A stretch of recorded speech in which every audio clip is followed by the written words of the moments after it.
she whipped out a card and asked me a couple questions, and I was like, oh, that was really nice. So I think it's really cool, I think, in that way. So there are 3 categories. The first category is level 1, perception. Perception is about perceiving things. Level 2 is about connection. Level 3 is about reflection. So it's about yourself. So perception is about the world. Connection is about you in relation to other people. And reflection is about yourself. Okay? I'll let you pick the category, and I'll pick from those categories. So again, perception, how you see the world. Connection, your relation to other people. And reflection, your relationship to yourself. Which category do you want me to pick a question from? 1 or 2. 1 or 2. All right. I'll do connection. Okay. What would your younger self not believe about your life today? Oh my God. Let me think. I guess it's just how far you can come with consistency, effort. What makes you say that? Well, when I'm thinking about like my CrossFit, basically, you know, because obviously that's really important to me right now. So that's in the forefront of my mind.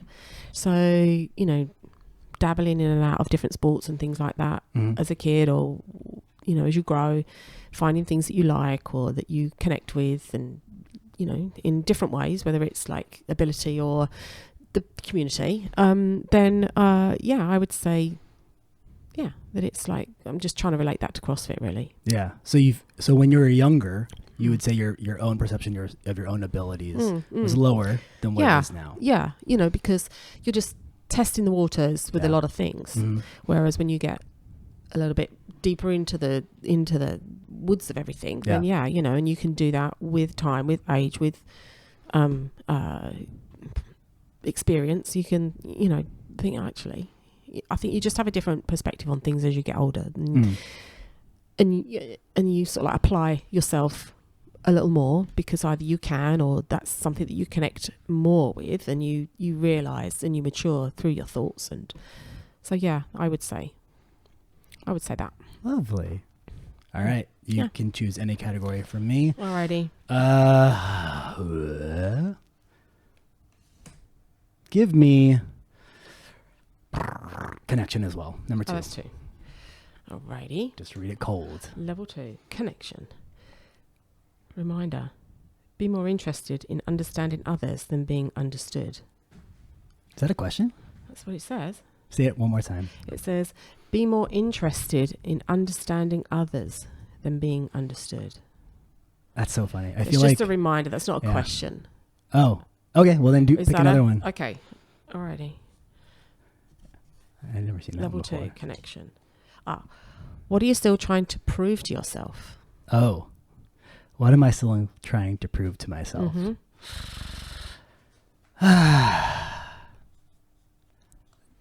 That's a really hard question. Because it's like, what am I supposed to try to prove to myself rather than to others, right? So I need to parse those two. So what I'm trying to prove to myself is that really deep down I am a good person. Okay. So on the surface, you're not? No, I think it's like sometimes, I mean, I love to do good things, and I love to service other people, and I love to help other people. But there's always like, I always struggle with the feeling that when I help someone, or when I make someone's day, or I make someone smile, or I compliment someone, that yes, it's good for them, but like, to what extent am I serving myself by doing that? Do you know what I mean? Yeah. It's like the extreme case of that is when people promote when they're doing acts of service. Right. Like that's like the explicit version of that. And mine is not like that, but like, I do love the feeling that I get from helping others and doing good things and acting as a good person. Without advertising it, without, as it were, without like making it known that you're doing that. Yeah. I just feel really good doing that. So then I guess maybe for me, it's like, is it a bad thing for me to benefit personally in that sense, like benefit internally from the good that I do for others? I don't think that's a bad thing. But what would you call that? the fact that you get something out of it as well. Yeah. It's just, it doesn't all have to be one-sided. It's a reciprocal feeling and emotion, and it's just, you don't give to receive, but there's always that back and forth, isn't there? Yeah. There's always going to be like action reaction type of thing. For sure. So yeah. It's just like I guess like a fringe benefit of being a good person. Yeah. I guess because otherwise why would you want to be a good person if you're not getting anything from it yourself? And you learn and you grow. And But like I also really do love there's that feeling, but I also really do genuinely love like helping other people out and servicing them and like making their day and all those different things. Like that's like I just love seeing that I can have a purpose in this world. I guess that's also the other part of it. But yeah, that was damn Alex. This episode is brought to you by We're Not Really Strangers. Alex 2.0 shared us this game that I didn't hear about, but it has like a gigantic following on Instagram. I've not heard of it. Yeah, look it up. All right, let's put these away. Oh, we just do one? Can we play more? We can play more, but we gotta get started with do you like that? Yeah. You never done this? No. Holy shit. Oh, I'm just a baby. All good. All right.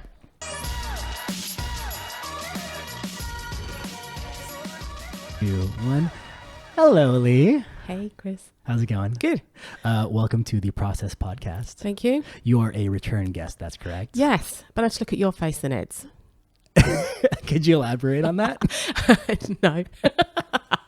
Best not. All right, we'll leave it at that. But just as a recap, you were here last year because you were fresh off your first CrossFit Games in the Masters 55 to 59 age group division, right? A little bit further back than that because it wasn't last year. It was the year before. Oh, wow. 2 years ago? Well, not quite 2 years, but when I got back from the games this year, we didn't have a chat. So it was the year before that. Oh, okay. So in terms of seasons. Okay. So in the spirit of your relationship to CrossFit and where you are in that, you are a 2-time CrossFit Games competitor, right? And second place in 2022, fourth place in 2023 games. And then we are just about to start our 2024 season. Yeah. And right now, that's where we're at competitively, right? Yeah. Okay. Yeah. So that's the context for this discussion is, talking about yourself as a Masters athlete and everything like that. Selfishly, I want to talk about that too because I am also a Masters athlete. I'm in the 35 to 39. I am turning... You're just a baby. I'm turning 39 this year. And I get scared a little bit every day about the march of time. So we're going to have a little bit of an existential crisis with Chris, and you're just going to walk me through that. Alrighty. Because you're doing well. Because I'm running through it. If you're walking through it, I'm running.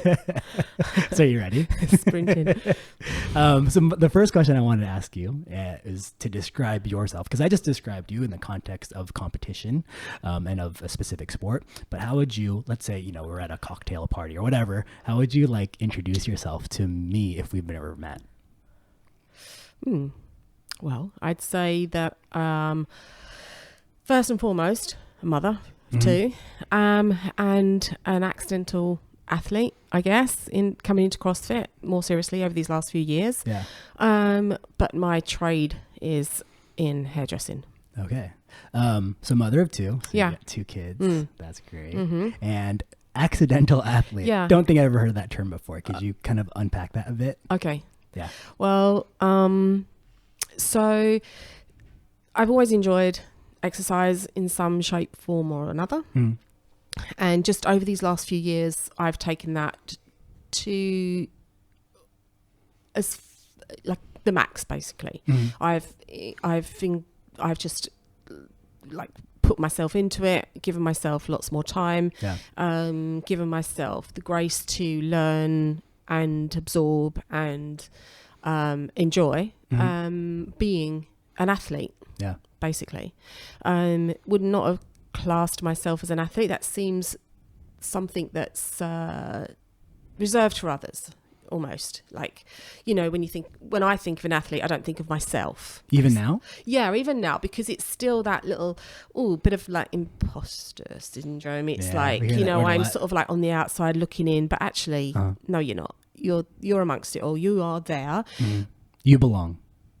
Yes. And that's still something that I'm coming to terms with, really, to be fair. Understanding your abilities. Of course, with CrossFit, you know, it's always that unknown. 100%.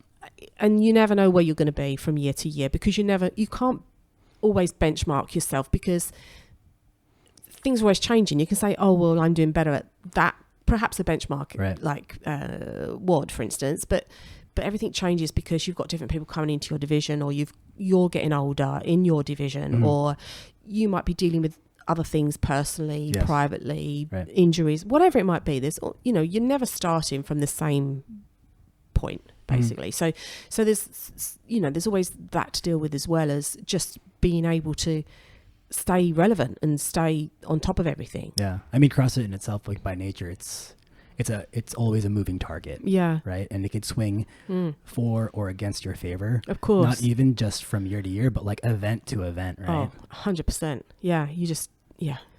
You know, that's always so challenging. And that's kind of not why we do the sport, but it's all part of the sport. You've got to be prepared for that. Right. And it's not always nice. Right. I mean, I think in a single training week, we could think of a plethora of things that we just struggled with. Yeah. It just exposes your weaknesses, and that's not always great, is it? You know, you can see that on the weekly, you could see that on the daily almost, and that's not always great. So there's a lot to overcome in every training session. Yeah. You know, let alone competition, when you don't know what they're going to throw at you. Right. So, it's... Okay. Well, here's an interesting tidbit is in the name of you struggling with accepting yourself as an athlete. The first time that I came to Coastal in this building as being a member of the process as a subscriber since 2020, lockdown happened in the mainland, and as everyone knows, mainland China was the last country essentially to open its doors and let people travel. So the first thing I did in January was go see my family in California. And, you know, Ed and I had built a really good rapport, as he was my coach on the training plan. And I told him that I'd make a stop in Hong Kong before I go out to see my mom in the Philippines. How about we do a little training session? Then he also offered to interview me on the podcast and stuff. So when I came in, I did some training with, you know, people that I'd built a really good relationship with online. Like Ed and Liam. And the person that was training in the corner, like on the assault runner on the ski erg, was you. And I'd already have known of you, and we've never met, and I was super scared to introduce myself to you. Because I'm so scary. Yeah, in the sense that in the sense that like, oh shit, like she went to the games, she went to like the top of competition in this thing that like I'm recreationally doing, and I only say that because like it's the best I could do. Right. And I've accepted that. I still love the sport, right? But at the same time, it's like that person went to the games. You know, and I already met Ant, and I'd already gotten over that. But when I saw you, I was like, oh shit, she looks like she's really training right now, and she's not messing around. And I think it took me a really long time. I don't even remember if I actually introduced myself to you, and if I do, it was very sheepish. Do you remember that at all? No. Yeah, exactly. It's obviously training very hard. Depending on what time of the year it was. Yeah. So I 100% see you as an athlete. And the one thing that I've been really appreciative of since my time joining the process and being able to come here once a week is being able to train with you and just like ask you all these questions and just know what's going on in your life and like, you know. Yeah. Getting like, to know the person behind the name or the face or the exactly. image. Exactly. So for me, it's been like the reverse relationship of seeing you as an athlete first and then seeing you as like a really cool person. I'm not so scary. No. But like when you're doing like, you know, 1 billion handstand push-ups, that is kind of scary still because I can barely do as many. Don't feel threatened. No, it's okay. So let's put it out there right now. It is the start of the 2024 season. And and you've already have 2 CrossFit games in the bag for you. We do understand at the Masters level, the competition season is still unclear, but there are going to still be stages from the Open to the quarterfinals to the semifinals, maybe. Yeah. And then from there, there's a bit of a mystery. But at this point, Yeah. knowing there will be an ultimate competition at the end of your season that you're striving towards, what is your goal for this season? To podium. Podium. For sure. Yeah. Robbed last year. I mean, the backstory behind that, don't you? I'm actually not super familiar about it. Yeah, I knew there was an injury that was an issue in your events. I mean, just like we're talking about the CrossFit, there are going to be some events that are going to aggravate it. There are going to be some events where it's not going to be an issue at all, and you got to play with that, right? So if you give us a bit of a summary of your 2023 games experience and that injury. Go ahead. Yeah, so it happened here, just fluke, just catching a snatch or a clean, whatever it might have been, in a power, then riding it. I think it was, actually it happened in the power. And then, I just got a tear in my quad on the right side. Right away. Just, it felt like somebody had kicked me super hard in the thigh. It was like, oh. So I dropped that one and thought, shake it off, whatever. Go for the next. No, could not get into that sort of like position at all. It was just, it just wasn't happening. So sacked that off for the day, and then tried to do some other training, but realised that anything that was taking me in like a parallel position definitely couldn't go below. But anywhere near power was just like anywhere between like, anything just above power was just way too hard. Wow. So I just thought, it'll just go. Didn't know what it was. Anyway, it turned out to be like a grade 2 tear. So, so for my next couple of weeks here, and then we had a week in Madison before to prep for the games and to So we're talking acclimatize. About a month before the games. Well, not even a month. It was just super close than that, maybe like 3 weeks or so. And I just thought, throughout the rest of that week of being here, it was like, just let's see how I go, do what I can. I think I saw the physio here, and it was a case of, don't aggravate it right now. Keep off of these certain movements, but you can still train, you can still do, of course.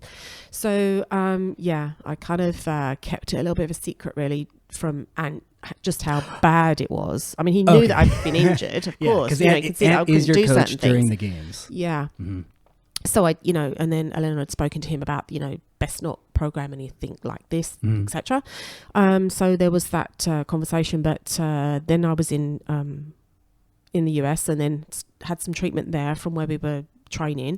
And that was super helpful. That was so good. Gave me the confidence. But any time that I would try anything sort of like power or below, couldn't do it. Wow. And it was so worrying, because you're just about to go to the games. Right. I think I think I knew that it was going to be a max lift, that type of thing. And it was just like, what do you do? And that was the first event. So it was a mind game, basically. You either do as best you can in that first and go as heavy as you can, even though I couldn't go below parallel, like I said, which could end up messing me up for the rest of the games, for the next sort of like 2 days, 3 days, or you manage this and hopefully can continue for the next events, right? So that was the first was event. This debate all internal, or was there No, it was in my head. It was like, you just got to manage this and see how you go. And even in the training, I was like, right, okay, I'd sort of like not gone below parallel for ages, and then tried, and it was just like, no, I can't do this. So looking back, what is that? That was August, so we're talking about 6 months or something like that since then. Do you feel like you should have externally talked about this, or keeping it internal was best for you and the competition and all those different things considered? I obviously spoke to my family about it. They knew that I was injured. Everyone here knew that I was injured, but not the extent. Yeah. And again, I didn't really want to. I mean, Ant knows, right? I don't have to tell him. He knows, and we were working together on that, basically, without me having to explain to him just what was going on inside my head. Sure. Because sometimes I don't need to worry him even more. I would also I would assume too that he's also probably been in a similar position where if you have an injury but you still need to compete, you still need to show up, then it's like, well, I'm doing this anyway. So the amount that we need to talk about it, it's like, what's this going to be for, right? Yeah. There's got to be How's it an gonna help? element of that. Yeah. Yeah. And absolutely. You know, and some people afterwards said, "Oh my God, you even went, even though you knew that you was going." Well, of course I went. I said, I'm not going to go. Right. You know, that was never an option. No. You know, I didn't know what was going to happen. I didn't know what the events were going to be, but there was some that I knew, and they were the ones that were worrying me most. And then I just had to sort of like manage that, manage that fallout basically. And I think I did that the best I could. I mean, that first event was horrendous for me, just awful. Yeah. And then thankfully others were much better. But yeah, without that injury, it would have been a very different story. Well, the other part that I'm sort of familiar with, especially listening to, my homework was listening to that first podcast. I re-listened to it, and there was a lot of discussion between you and Ed about this idea of self-doubt. And again, Ed on? Yeah, you on and the Ed on the podcast. Sorry, right? Yeah, because Ant and I had lots of chats about that. Oh, I'm sure that along too, the right? way. Yeah, and yeah, that's a thing. Like, it's like a monkey on your shoulder. Right. And to what extent during those events was that speaking in your ear? What? The whole idea of like, you're injured. Can you do this? Yeah. Are you even like? Can you even finish this? Is it a good idea to do this? Like, those kinds of self-doubts creeping in. No, it was never like that. It was just do what I can and do the best that I can with what I've got, which is, the only attitude that you can have, really. I was trying not to let it worry me. Getting that first event out of the way made me feel better because I knew that it was done, right? And then I can only do better from here. And that's basically it. That's how it went, thankfully. And I did well in a few events, good few events. And it was obvious the ones that were holding me back. And I was never like, oh God, it wasn't like that. I just was thinking of doing the best that I can and not trying to focus on the injury. It was just, that's just going to take care of itself. And I've just got to, push through with the mindset basically of not letting that hold me back and being too conscious of that in the process. So looking back too is, you finished fourth with an injury. Do you look back at that proud of how you did with all things considered? It's taken me no, I still don't really. And then it's taken me a long time to even get to where I'm at right now and sort of like having that acceptance. I just feel like I let myself down and these things happen. And I know that that's a silly way of looking at it, but I really do feel like, well, nothing happened. It wasn't that my training got like super intense that my body couldn't cope with it. It was just that something happened. Right? It does, right? There was no one thing that made that happen. It was just something that happened, and you just gotta get past that.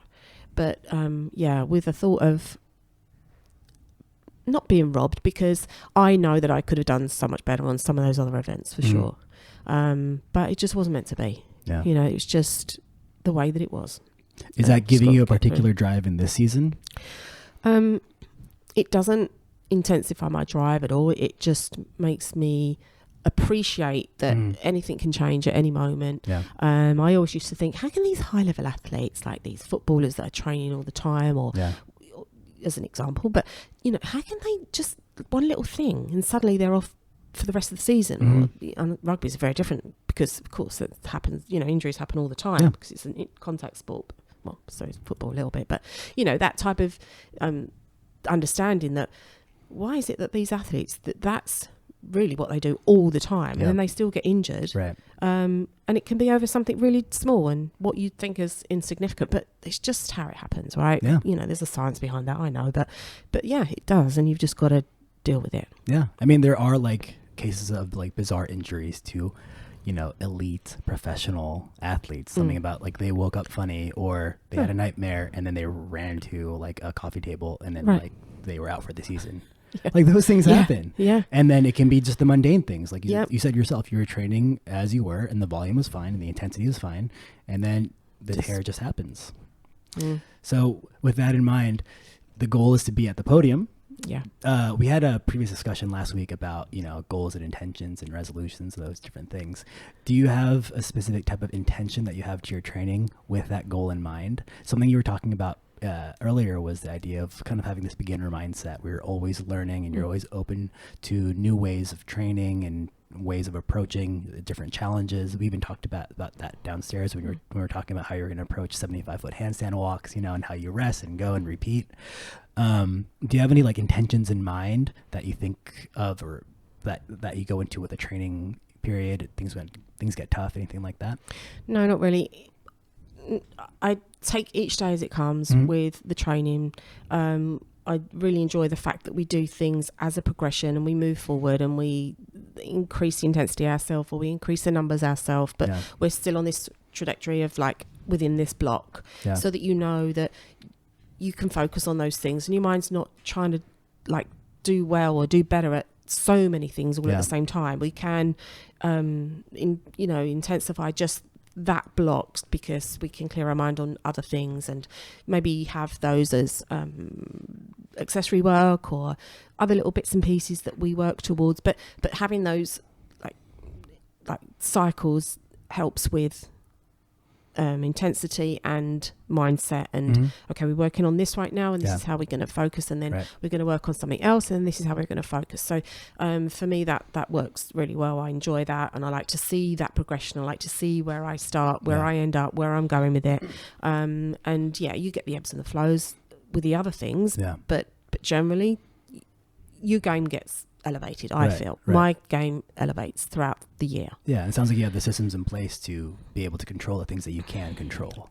I mean, I come in with maybe not every single day with like the focus, and because life happens, and you have other external things that are going to change it a little bit, but once I'm here, I do the best that I can whilst I'm here, for sure. I take my training seriously, and it's my time.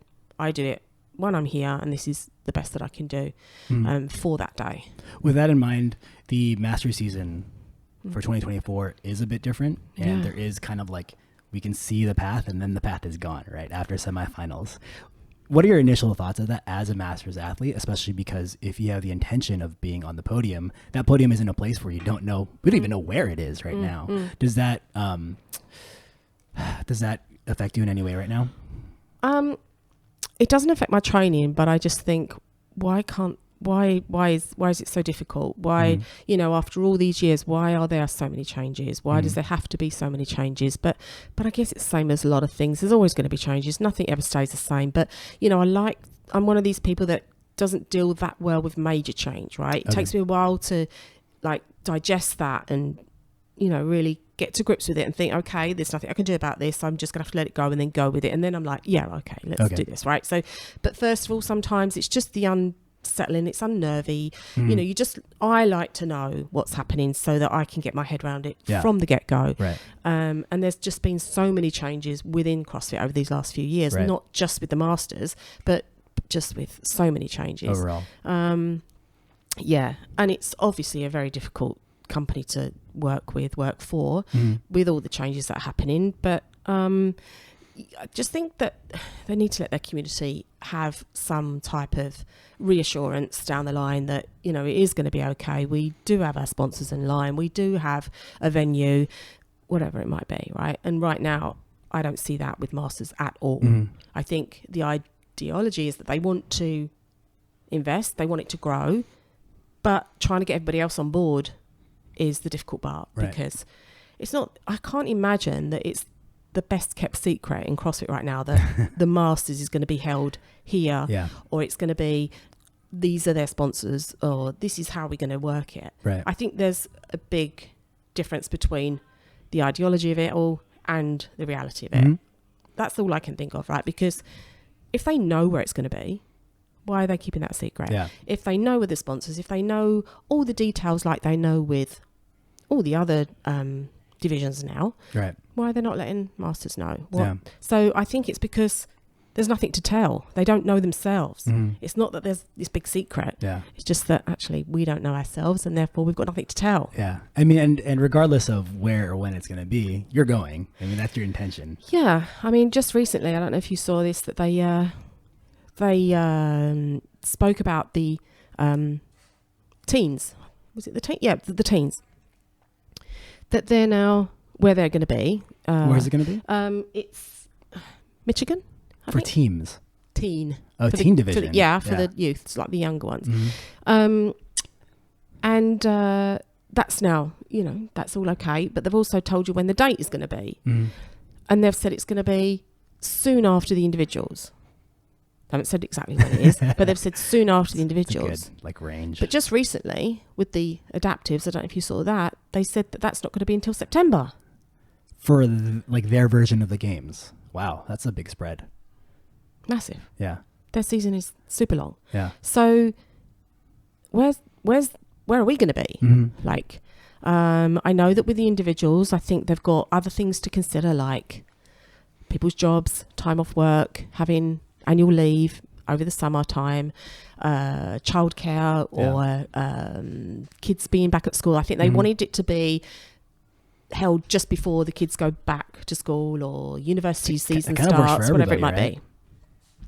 So you'd think the same for Masters, right? Because, Masters are going to more than likely have family that they need to consider also. This is one thing that's so interesting to me about the Masters level athletes, especially at the elite level, at the games level, is I think in particular among all the divisions, Masters athletes have probably the most going on. We have people that are well into their careers, people who have childcare to take care of, all these different responsibilities in life. Not to say that the other divisions don't, but I think in the Masters level, we're talking about 35 and older, those types of responsibilities, involves so many other people, rather than just exactly the individual. So for a Masters athlete to be committed for an entire season, no matter what level you are, I think there must be a very, very strong drive to be able to achieve that. So for you, knowing that you're looking to go for your third CrossFit Games, how would you describe your particular drive and your why? I don't think it changes for a Masters athlete as it does for anyone. You do what you do because you love it, you enjoy it, you get some satisfaction from it, you feel worthy, you feel happy, confident, all the emotions that come with doing something for yourself. And I don't think that's any different for any division, any athlete, to be fair. My why is I enjoy it, I love it. I'm always interested to see where this goes and to see how I can adapt and what I can do. Still holding on there.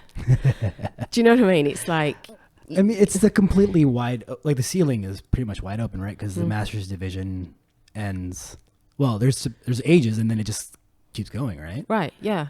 Because they realize now that people can't, women, men can do these things. Therefore, we're going to keep programming for that, because as long as there's a need or a desire, then let's do it, type of thing. I just think they need to be aware of what's possible and to understand those athletes and what that division brings.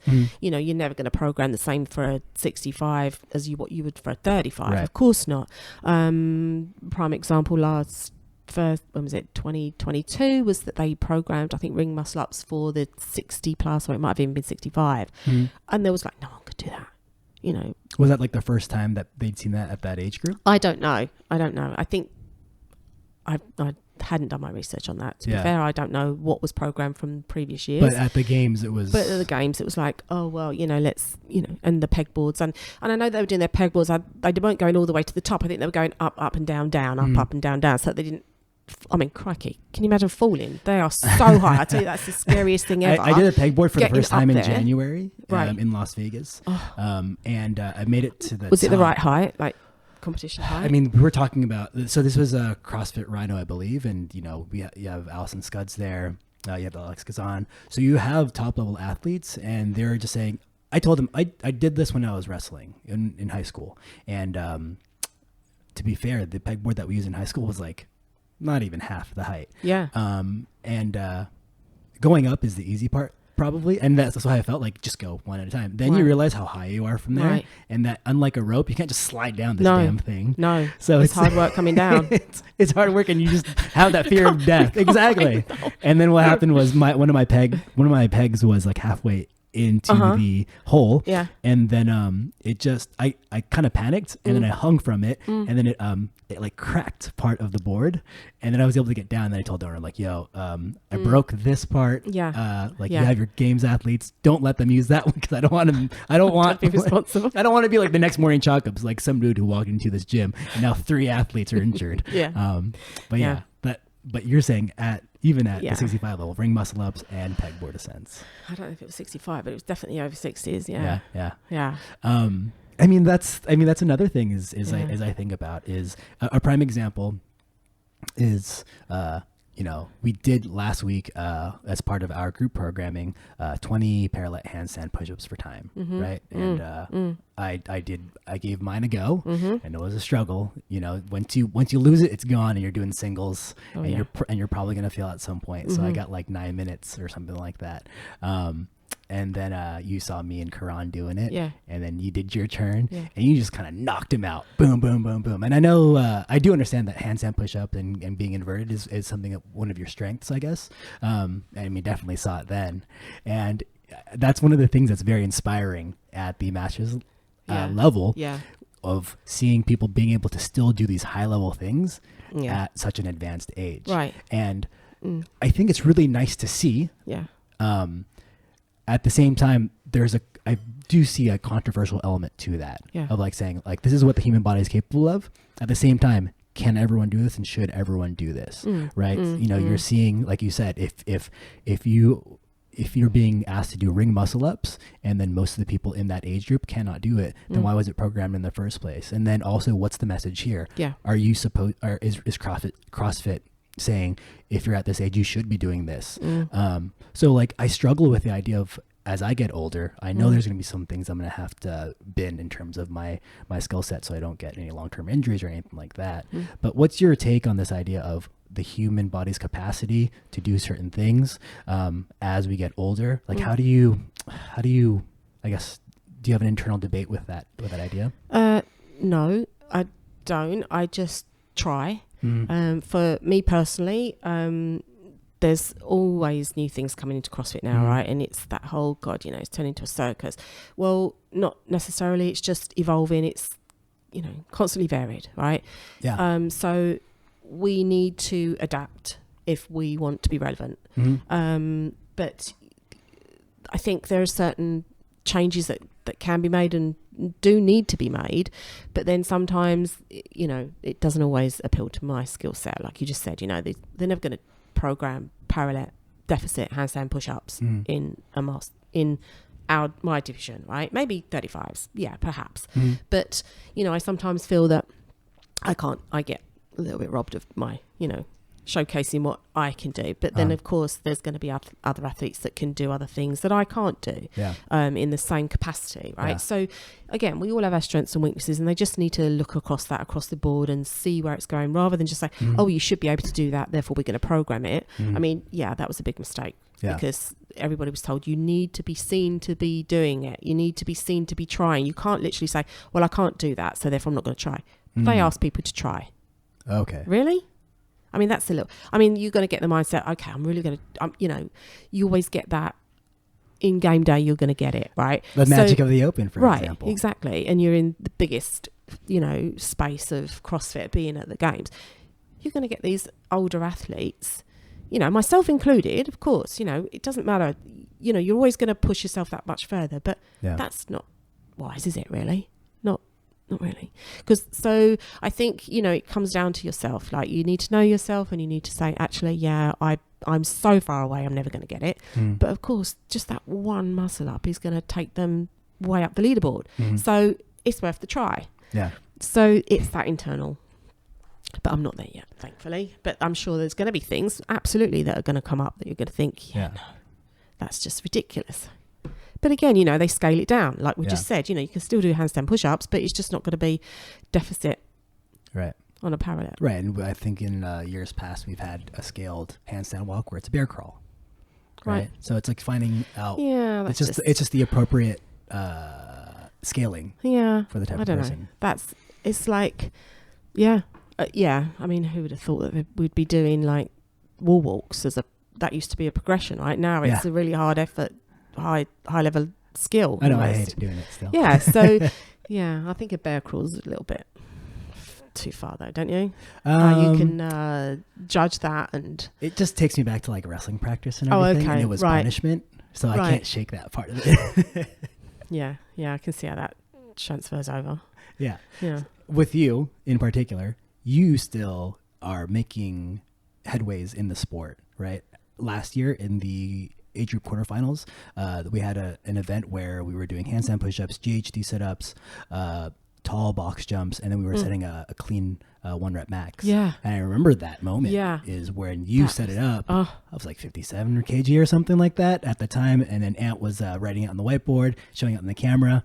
And then you gripped it, you ripped it, and then you got to the bottom, and then you got yourself up, and like the entire room went wild. That was a 77. 77? Clean, yeah.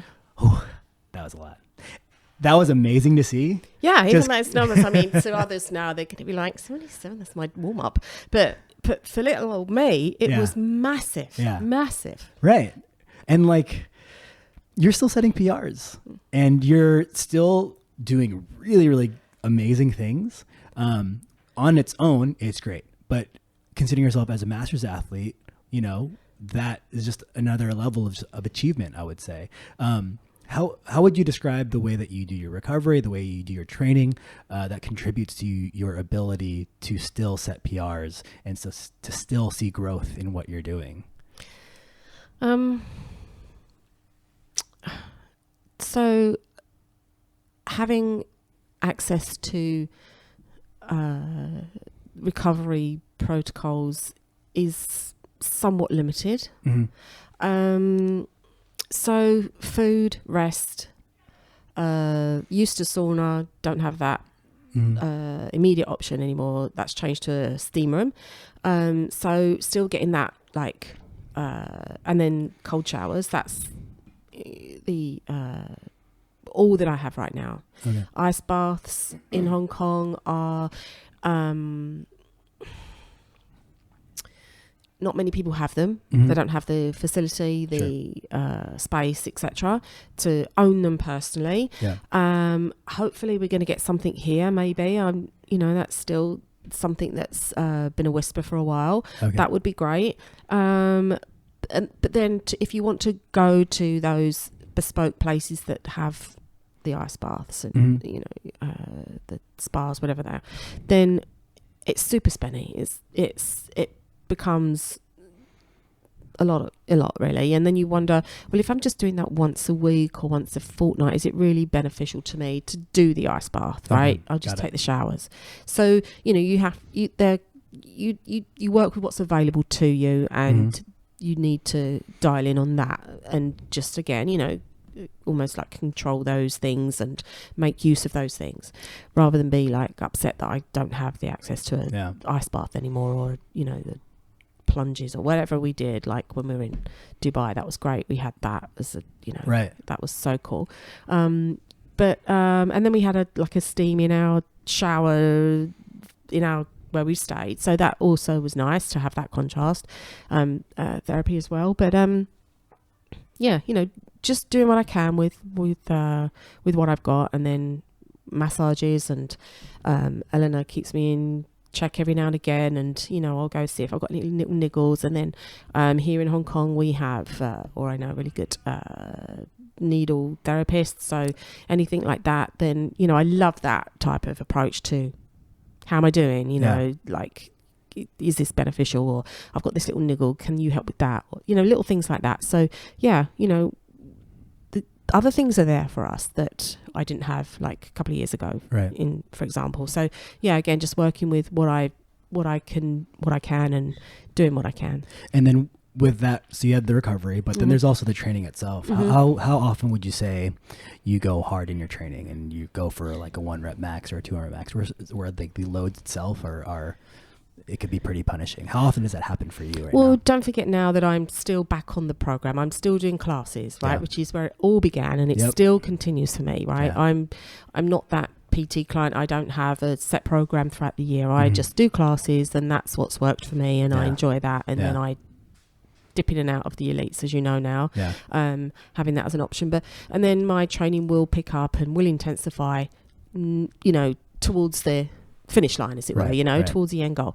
Whereas right now you're just training smarter, not always harder, but you're setting yourself up for those times where you are doing your testing or you are doing your maxes and stuff like that. Whereas on the day to day, on the week by week, you're setting yourself up for those times, not for them to be happening weekly, daily, every time you walk into the gym. Well, the reason why I asked that question in particular is whether I'm training alone, but especially when I'm training in a group environment, it's so tempting to be like, I'm just feeling really good today. Let's go for it. That's your ego, you see. So today, right, we were supposed to be doing some... 75%. 75%. You know the percentage. Oh, I saw it. And so for you, when you see that, you're like, got it. We're going to stay there. Yeah. Yeah? Yeah. I mean, I don't always check my percentages against what I'm doing, but I'll see how I'm feeling that day. And, I might go over what would be that, if I did try and work it out, what that percentage would be. But, maybe that's not the right approach. Maybe I should be, and will tell me, gosh, you stupid cow, you always should know your numbers, right? But it'll be like, okay, if my numbers are this, then I'm going to do that. Okay. So I work on that as a loose... Right.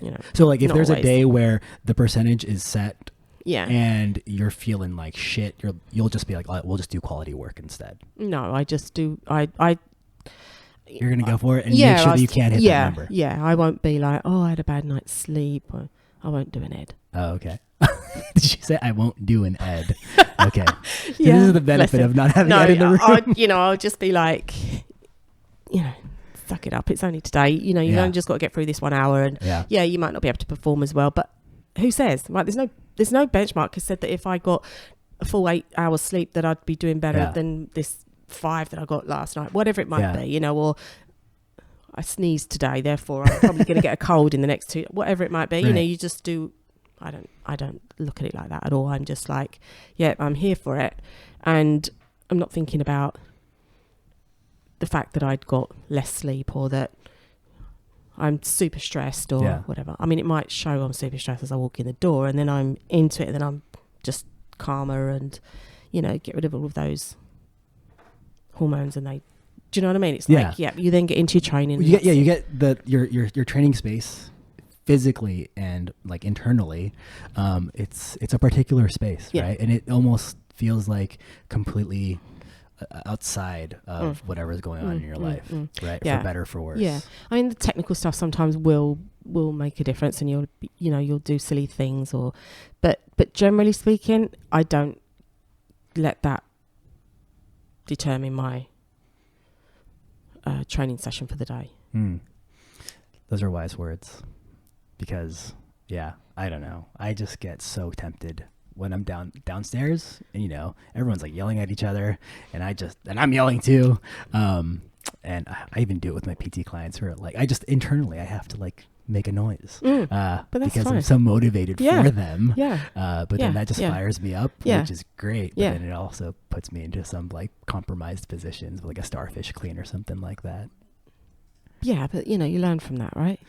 Eventually. Yeah, of course, because that, actually I hit that then, therefore I'll be able to, hit that when I'm better prepared, or, as in the coming weeks or whatever it might be. Did you always have this kind of drive in your training where you had that discipline to just show up no matter what?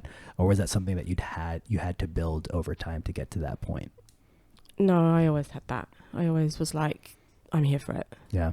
I didn't have to sort of like psych myself up, in that way to come training, or to, you might have to psych yourself up for those 1 rep maxes and things. Of course, that's very different, but training, no, I'm there for it. Yeah. Do you treat training as like a gift? Like, I get to do this? Yeah. Obviously there are choices that we make around our training. Yeah. Again, as masters or family and other commitments, etc. Of course, it's like your selfish time, right? And your selfish time is probably going to have some impact down the line on your family or others around you, your work, etc. Right? So, you have to be okay with that. You have to. Otherwise, you're just going to be in turmoil, aren't you? You're just going to be beating yourself up at the fact that, you're just guilty because you're doing this, and guilty because you're not doing that, and you're never gonna. So again, that's for me why it's an interesting topic to talk about, being a master's athlete and having all these different things floating in your head of responsibilities and like mortgage and stuff, and like having to figure out what's going on with the car and what your kids are up to and picking them up and blah blah blah. And it's a very stacked day. Yeah. So I can carry a lot of that stress. So it's nice to hear that, like, you know, that like yourself, there's this kind of nice zen place within like the craziness of the training itself.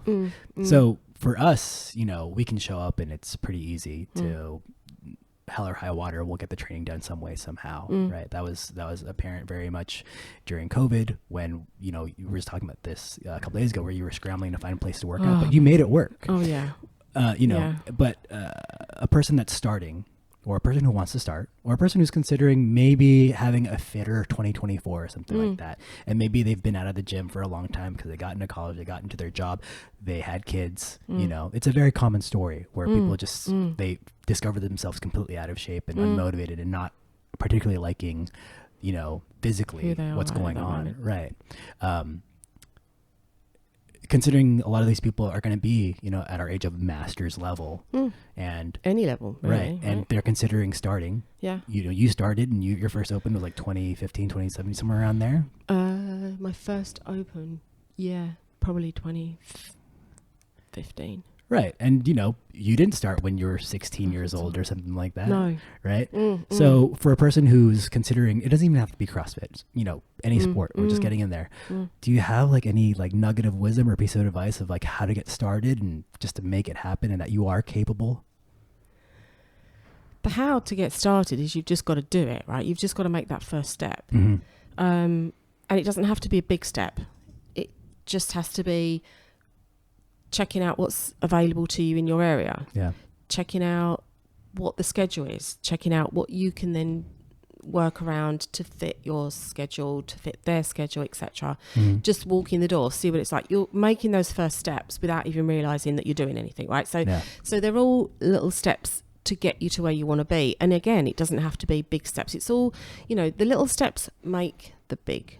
You know, it's all accumulative. So taking your first class or taking your first step into that gym can be very daunting for some people, because CrossFit has this perception. It has this, you know, persona. It just has this the whole shirt optional persona. Well, you know, CrossFit seems to be a little bit more perhaps aggressive than just walking into a glamour gym, right? But anyway, it doesn't.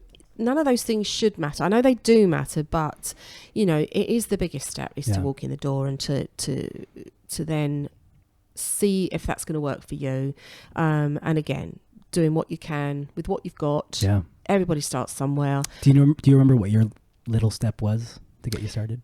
Yeah. Well, I'd heard about CrossFit. You know, it'd been that buzzword for a while. I've got family in California as well. We go visit them every year. But they've moved out of California now. But so I'd sort of like heard about CrossFit because it was, you know, a little bit more.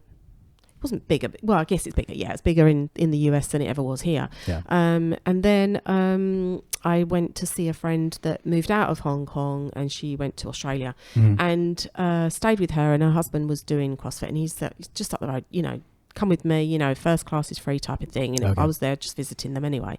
And it happened to be like a testing week, so it wasn't very good. It was just like, it was just a testing week, so it wasn't anything that I could really enjoy. But I got a little bit of a taste of it, and I liked it because it was different, right? Yeah. And at the time I was paddling, and that was so very different. So doing lots of water sport for me, but then going into the gym and lifting, which I'd never done before. Yeah. So all these things were inspiring. I'm thinking, I'd like to be part of this. I'd like to, you know, do more of this.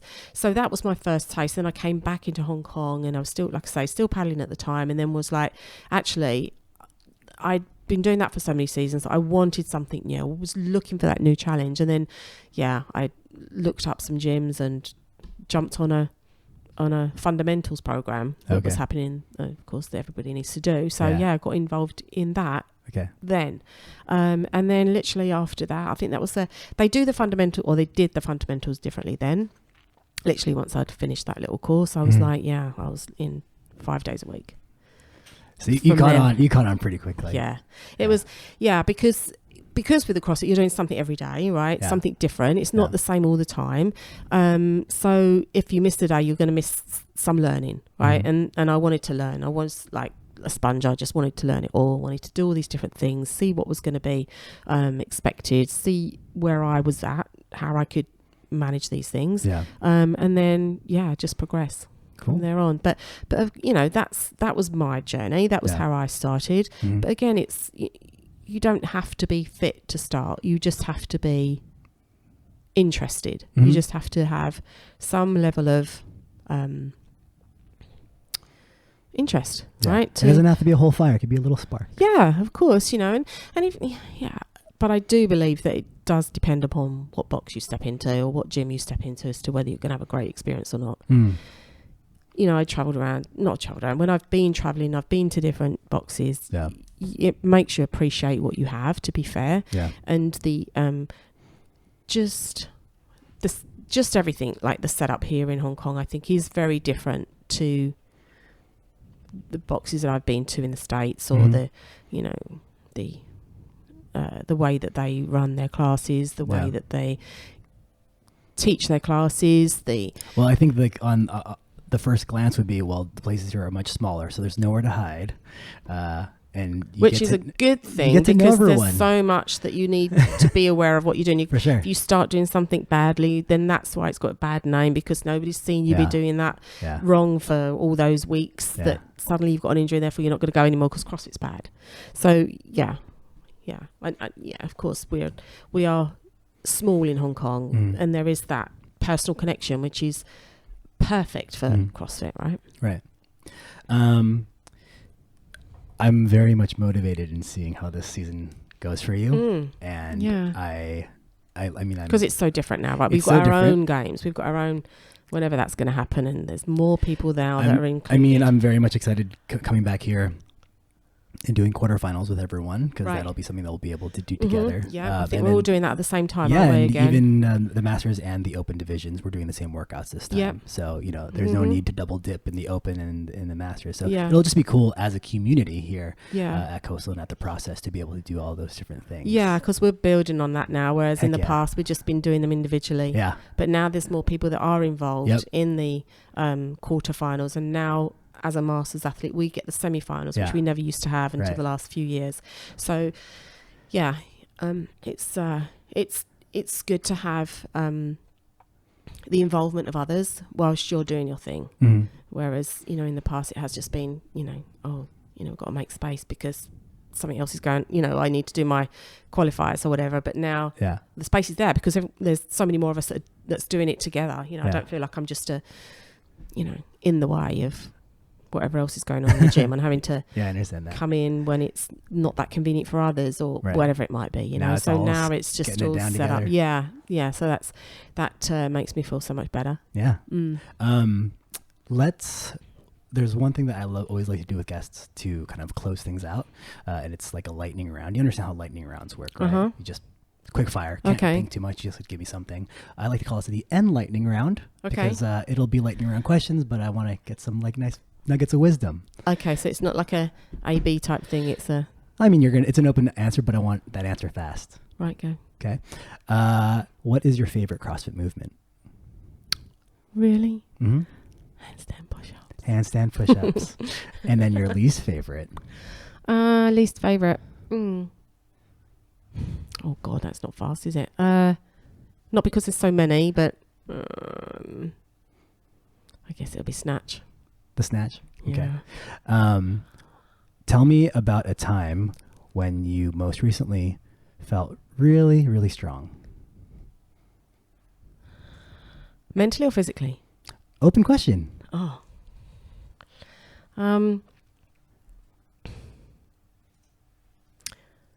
Mentally, this morning, saying goodbye to my daughter. Off she went, back to university. Mm-hmm. Physically, I feel strong every time I come into the gym, to be fair. Yeah? Yeah. Damn, that's you're feeling, doing things. It? Yeah, you're just doing cool stuff that's not that we get the privilege to do because this is what we like to do, right? Yeah. And that for me is great. Yeah. Okay. I like that. Have you ever had a nickname? Yeah. What's one that you're willing to share? Love it or hate it? Just when I was back in the salon, it was just like nicknames from your name. It was just Pee Wee. Yours was Pee Wee? I was Pee Wee, yeah. Okay. Yeah. And this is when in school? No, this was when I was working in the salon. Oh, really? Yeah. Just, stupid stuff. Your clients would call you Pee Wee as well? Not my clients, no. Just stuff. Pee Wee. Everyone had, just silly stuff. Did you own that? Nothing. Not really. It was just, it's just a thing. It wasn't anything, there wasn't much behind it. It was just rhymed with Leigh, basically. Oh, I see. I didn't make that connection. Oh, yeah. So here's the flip side of that. If you could make your own nickname as a CrossFit athlete, what would it be? God help you if you say Pee Wee. No. I've just got ant in my head telling me I'm the bloody dwarf. So it's like, I don't know. I don't have one. But you would. Let's look for a nice nickname for Leigh Coates this season. How about that? Oh, I don't know. I don't really have a nickname. I can't even think of one. Yeah. On the subject of hair, what's any advice for other long-haired CrossFit athletes to be able to look great while still having hair in a workout? While still having hair, yeah, you've got to tie it back. It's always tie it back. Of course. Always. Yeah, always. You can't let it down. No, it just gets in the way. It does. And you've got to, completely tie it down when you're doing your handstand walks because it just gets in the way. And I always walk over my hair and then, that's not cool. And then obviously it gets caught in the rope. Yeah. Okay. I don't know if you saw my crossovers last year. I think I was practicing on the B rope. I don't know if it was when we were actually in one of the quarterfinals. Oh yeah, there was a crossover event, and then my hair was tied up. Oh, okay, but it got caught in the rope. It got tied in there. It like got tangled tied, up. and I'm like, in the middle of in the middle of the workout, and I'm just trying to and it was tied up. It was out the way, but obviously when I crossed over, I don't know, whatever it was, it just caught it, and then it was like, it literally got all tied up and got caught in. So that was not cool. Oh, yeah, you got to get it the other way. All right, last two questions. The penultimate question is, can you tell me about a time when someone made you feel really, really good?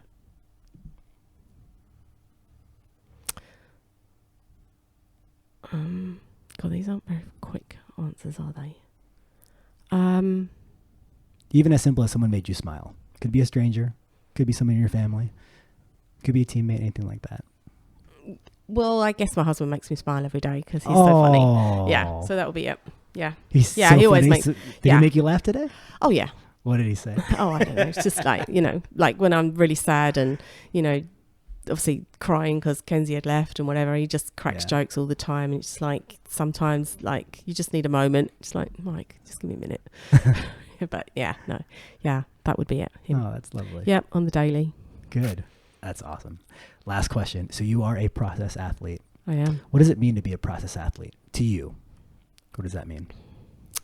To be part of a community, accepted as in the community, and recognised by coastal members and staff for the hard work that I do. That I put in on the daily, and it's good to be appreciated or to have that, to be recognised that you're doing your best, you're doing what you can with what you've got, and you're showing up each day. Yeah, I mean, I've seen you showing up. You showed up today, and I know you're gonna be showing up tomorrow.